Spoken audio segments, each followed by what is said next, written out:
नमस्कार मित्रांनो, मी डॉक्टर अक्षय Kulkarni, medical hospital Chhatrapati Sambhajinagar येथे कन्सल्टंट गॅस्ट्रोएंटरोलॉजिस्ट म्हणून कार्यरत आहे. आज आपण पित्ताशयातील खड्याबद्दल जाणून घेणार आहोत.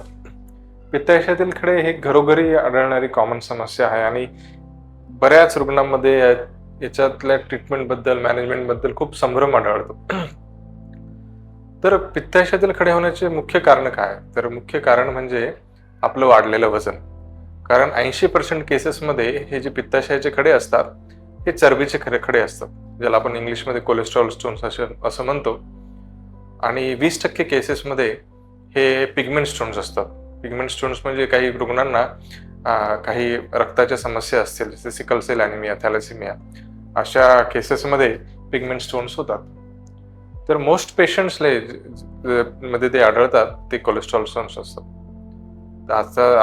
आजकालच्या आयुष्यामध्ये, दैनंदिन आयुष्यामध्ये जसं आपलं वाढलेलं वजन, जसं आपलं चरबी वाढते शरीरामध्ये, तसे आपल्या बाईलमध्ये जेव्हा चरबी वाढते ती चरबीचं रूपांतर खड्यांमध्ये होतं. बऱ्याच वेळेला रुग्णांना कन्फ्युजन असतं की जर आपल्याला पित्ताशयामध्ये खडे असतील तर त्याचं काय ट्रीटमेंट करावी आणि ट्रीटमेंट गरजेची आहे का. तर बऱ्याच रुग्णांना हे स्टोन्स पित्ताशयातले हे असिम्प्टमॅटिक असतात, म्हणजे त्याची काही लक्षणं दिसून येत नाही आणि आपण काहीतरी दुसरी तपासणी करताना सोनोग्राफीमध्ये आपल्याला पित्ताशयातील खडे दिसतात.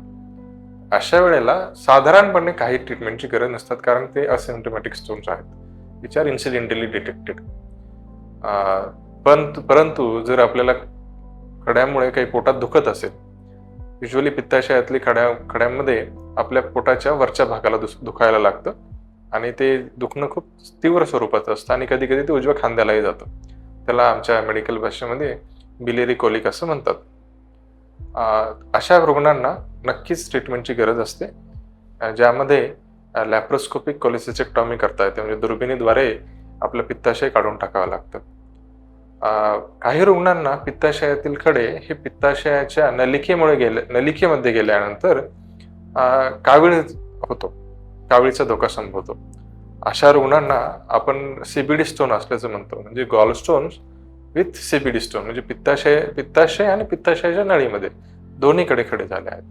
अशा केसेसमध्ये पित्ताशयाच्या नलिकेतले खडे हे एंडोस्कोपीद्वारे काढले जातात, त्याला आपण ERCP प्रोसिजर म्हणतो, आणि त्यानंतर लॅप्रोस्कोपिक कोलेसिसेक्टॉमी म्हणजे ऑपरेशन करून पित्ताशयही काढलं जातं.